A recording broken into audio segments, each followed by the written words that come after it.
competência da SCEMED, portanto, não é de incorporar o medicamento e nem de dar o preço de incorporação ao SUS. Isso é feito pela Conitec. O que a SCEMED faz? O que é a SCEMED, o que ela faz, né? A SCEMED é um conselho interministerial formado pelo Ministério da Saúde, que eu preside, pela Casa Civil, pelo Ministério da Justiça e Segurança Pública e pelo Ministério da Economia.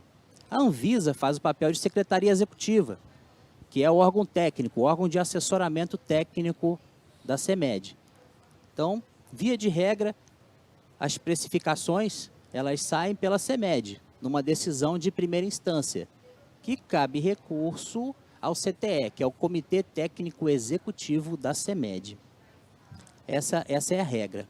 Então, um medicamento inovador, oncológico, passando por esse ITER, né? Começando pelo desenvolvimento, pelos estudos clínicos de fase 3 e após o registro da entrada num DIP, um documento informativo de preço, diretamente na Secretaria Executiva. Como a gente precifica esse medicamento inovador oncológico? Então, a gente tem a resolução número 2 de 2004 da SCEMED, que estabelece a forma de precificação no Brasil dos medicamentos. Lá a gente tem 6 categorias, as 2 primeiras categorias, 1 e 2, tratam de produtos novos, que seriam medicamentos novos ou inovadores, e a categoria 3, 4, 5 e 6 tratam de produtos que não seriam novos. Seriam novas apresentações, novas concentrações, novas formas farmacêuticas. A categoria 6 trata especificamente dos genéricos. Então, a gente tem, eu diria que essas 6 categorias, que seriam os nossos soldados no fronte, elas servem para as batalhas do dia a dia. Normalmente, um medicamento inovador, seja oncológico ou para outra destinação terapêutica, ele vai ser incluído na categoria 1 ou 2. Meu tempo acabou, doutor Ivo? Mas você pode ainda... O tempo é pequeno, né? Acho que eu fui um pouquinho prolixo, né?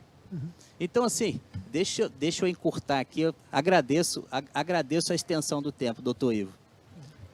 Bem, senhores, então, em relação ao preço, a gente tem a resolução número 2 da SCEMED e o preço é estabelecido num medicamento inovador oncológico, ou ele é enquadrado na categoria 1, ou se é uma terapia avançada, a gente não consegue enquadrar na categoria 1, a gente utiliza um soldado da reserva, que é o caso omisso. O caso omisso é aquela situação, aquele medicamento que não se enquadra em nenhuma das 6 categorias. E isso é levado ao CTE, o Comitê Técnico Executivo, onde é construído, dentro do colegiado, a metodologia, o racional, que vai estabelecer a precificação daquele medicamento. Isso ocorre hoje, por exemplo, com medicamentos de terapia gênica, medicamentos de terapia celular, CAR-T-cell, medicamentos de terapia avançada de tecidos. Então, todos esses medicamentos eles vão para o caso omisso. Por quê? Porque a norma de 2004 não previa medicamentos como de terapia gênica, onde você tem um vetor, tem um adenovírus que conserta o DNA de alguém. Então, hoje eles são precificados nessa linha. Em relação ao valor que esses medicamentos têm, como eu falei, é um problema filosófico. Para o paciente é tudo, é a vida dele, que vale mais do que qualquer valor financeiro. Para os pagadores, para o Estado brasileiro principalmente, é um valor financeiro. E como o Brasil, a administração pública está regida pelo princípio da legalidade, os órgãos de controle cobram isso. Então, ele tem um valor financeiro que a gente tem que avaliar nisso aí.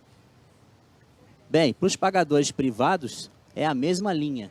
Eles têm um custo que eles têm que levar em conta. Ainda que eles tenham um interesse filantrópico, não, vamos tentar fazer o melhor.